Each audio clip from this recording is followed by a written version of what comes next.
Last week, Mufasa The Lion King roared into theaters. Destined to rank all five Lion King movies from worst to best. In last place is Lion King 2019, a movie that has no justification for its existence. It does nothing different from the original, and yet is somehow a full 30 minutes longer.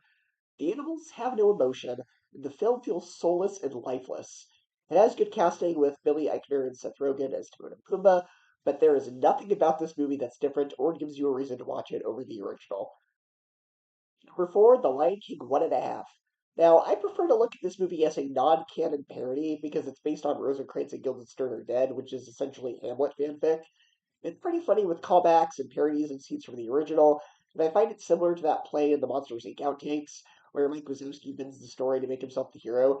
If you're looking for a funny movie that doesn't really have any consequence, it's worth watching. Number three, Simba's Pride. If the original was Hamlet, this is Romeo and Juliet. The songs are just as good as the original. The animation for a direct-to-video sequel is pretty good. The villain is arguably even more ruthless than Scar. This is one of the small handful of direct-to-video Disney sequels that tries. Number two, Mufasa. When I heard they were doing another live-action Lion King movie, I groaned. But I was pleasantly surprised. For one, the animation is a lot better. The animals actually emote this time. That being said, it looks more like a talking animal movie from the early 2000s, like Cats and Dogs. And there are close-up shots of the animals' faces that seem like they were filmed on a GoPro, and they feel pretty jarring. So there is still room for improvement. Or even better, just make it 2D animation, but whatever.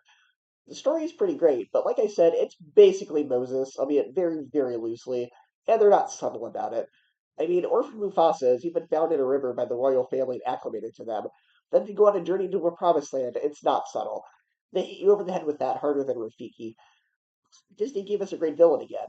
Mads Mikkelsen is great as the villain, and he's just as evil as Scar is in the original. The songs are also pretty good. Most of them do sound like Lin-Manuel Miranda's typical stuff, but there is one song that harkens back to the Elton John songs from the original. My only big criticism with this film is the story flow.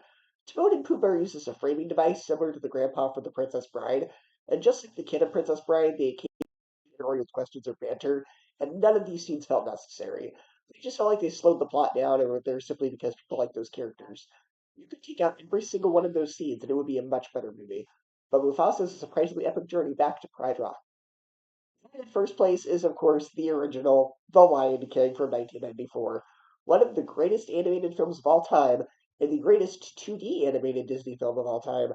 The scale is huge, the score and songs are phenomenal, the animation is fantastic, the cast is great, it's memorable, it's quotable, and 30 years later is still considered one of the best, one of the most iconic Disney films ever. If you're going to share your ranking of the Lion King movies or the ones that you've seen, and I will see you next time.